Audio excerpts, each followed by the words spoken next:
Murphy's Law says, Charlie, if anything can go wrong, it will. And it's something to keep in mind when you're planning that next vacation. Just in the last few months, we've seen a cruise ship disaster in Italy, a major airline go bankrupt, and now an earlier than usual hurricane season. So travel editor Peter Greenburg is here to remind us about travel insurance. Peter? Good morning, Charlie. It's actually one of the most confusing areas of the travel proposition because there's so many different language problems in understanding the policy and what you need, when you need to buy it, and who you need to buy it from. So the question is, who should buy it and what kind of policy should they buy? Well, you know, there are a lot of reasons why you'd want to buy travel insurance. You don't, if your flight gets canceled, someone's going to lose your luggage, your passport or other medications may be stolen. You may need medical insurance as well if you're in a foreign country. And last but not least, your whole trip could be canceled. All those are good reasons to at least consider travel insurance. So then what kind of policies, especially when you say if your flight is canceled, what kind of policies can you buy? Well, it's trip cancellation and interruption insurance, but it gets down to the investment you have in the trip itself. So, for example, if you're flying on a $59 ticket on Southwest, don't buy the insurance. And by the way, if you can find a $59 ticket on Southwest, call me because I can't find one. But if you have a sizable investment in your trip, a $6,000 cruise, for example, or you're flying somewhere with a restricted ticket, that's when you want to buy that trip cancellation and interruption insurance. But that's only if they cancel the trip, because for a lot of people, too, it's the concern of maybe I have an elderly parent that I'm taking care of. Maybe my job is going to change. Right. Different policies, different language. There are policies that allow you to cancel for any reason, but you'll pay a higher premium. So the premium for these insurance policies range from anywhere from 6 to 7% of the cost of the trip up to 15 to 20% based on who has the option to cancel. And what about the fine print? Should you worry about the fine print? Oh, you bet. There are so many different language discrepancies here, and my rule of thumb is never buy the travel insurance from the travel provider themselves. So if you're going to go on a cruise, don't buy the trip insurance from the cruise line because that language is not beneficial to you. It only kicks in if the captain's middle name is Murray, you have a snowmobile, and you know, it doesn't work. Yes.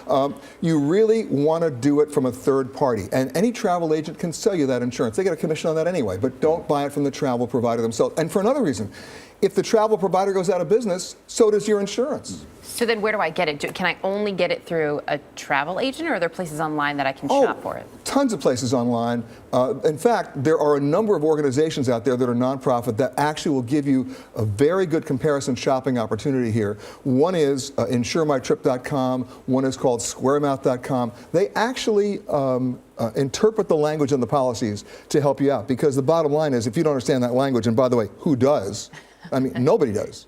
Well, do you much good if you don't know what you're buying. Exactly. So that's the other reason why I want to do that. You know, you and the Army Chief of Staff have the same kind of problem. You can't keep your ear in. I'm in good company. Okay. Yeah. All right. So let me turn to one other thing, a couple of other things. Number one, where are we in the American Airlines bankruptcy? The problem is right now the creditors committee gets down to votes. And the problem with the votes is, remember, we came on the show before when the U.S. Air folks went behind the backs of American and went to their unions and said, hey, we'll cut you a better deal. We'll lay off fewer people. And so they got the unions behind them. So all you need is maybe one or two more votes of the creditors committee, and that can completely uproot the American bankruptcy protection coming out of bankruptcy for themselves. What's that timeline? Yeah, well, exactly. It could be before October. There's another thing, speaking of unexpected injuries. You were in Israel playing soccer? Yeah, these things happen. And there's a sports-related injury. Life of Peter Greenburg. Yeah, there's a photograph right there. Playing soccer with the... Tour, too. That's right. This is the Royal Tour show that I do with a number of different heads of state. That's Prime Minister Benjamin Netanyahu about to kick a goal. Yeah. Then I played goalie against him, and he did a penalty shot and got a little carried away and tore tendons in his left foot, and he's in a cast right now. I didn't touch the man. Nice work, Greenburg. Hey, trying to broker world peace any way I can do. He was a soccer player, though, right? He played left forward, and obviously I should have played left out. But the bottom line is he's in a cast. He'll be in a cast for a couple of weeks now, and then we'll go back and finish the show with him. And he doesn't hold you responsible at all? I'm allowed back. All right. Good to have you, Peter. Thank you very much.